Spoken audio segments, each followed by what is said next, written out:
পার্টিকেলগুলো ওপর নিচে নাচানাচি করবে, ওয়েভগুলো সামনের দিকে এগোবে, তাহলে তাদের মধ্যে অ্যাঙ্গেল 90 ডিগ্রি হবে, তাহলে সেটা তির্যক তরঙ্গ বা ট্রান্সভার্স ওয়েভ ক্রিয়েট করবে।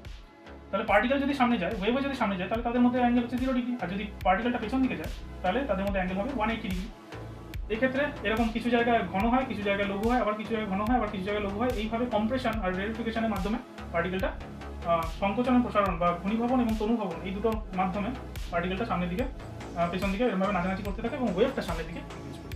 আজকে যে ভূমিকম্পটা হলো সেখানে ভূমিকম্পে সাধারণত দুটো ওয়েভ তৈরি হয় মেনলি, সেটা হচ্ছে পি ওয়েভ আর হচ্ছে এস ওয়েভ। পি মানে হচ্ছে প্রাইমারি ওয়েভ, এস মানে হচ্ছে সেকেন্ডারি ওয়েভ। প্রাইমারি ওয়েভ হচ্ছে অনুদৈর্ঘ্য তরঙ্গের মতো একটা ওয়েভ, যেটা সামনে পেছনে এরকমভাবে পার্টিকেলটা মানে দুলতে দুলতে সামনের দিকে এগিয়ে যায়।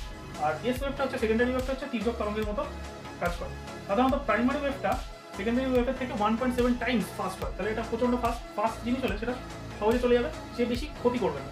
কিন্তু এটা যেহেতু স্লো, এটা অনেকক্ষণ ধরে ভাইব্রেশনটাকে হোল্ড করবে, তার ফলে এ বেশি ক্ষতি করবে। এস ওয়েভটা ওই জন্য ক্ষতি বেশি করে প্রাইমারি ওয়েভের থেকে। সেকেন্ডারি ওয়েভটা সলিডের মধ্যে দিয়ে সাধারণত ফ্লো করে। প্রাইমারি ওয়েভটা সবার মধ্যে দিয়ে, মানে সলিড লিকুইড গ্যাস সবার মধ্যে দিয়ে যেতে পারে, কিন্তু সাধারণত এটা সলিডের মধ্যে দিয়ে ফ্লো করে হচ্ছে সেকেন্ডারি ওয়েভটা। তাহলে এটাই সবচেয়ে বেশি ক্ষতি করে।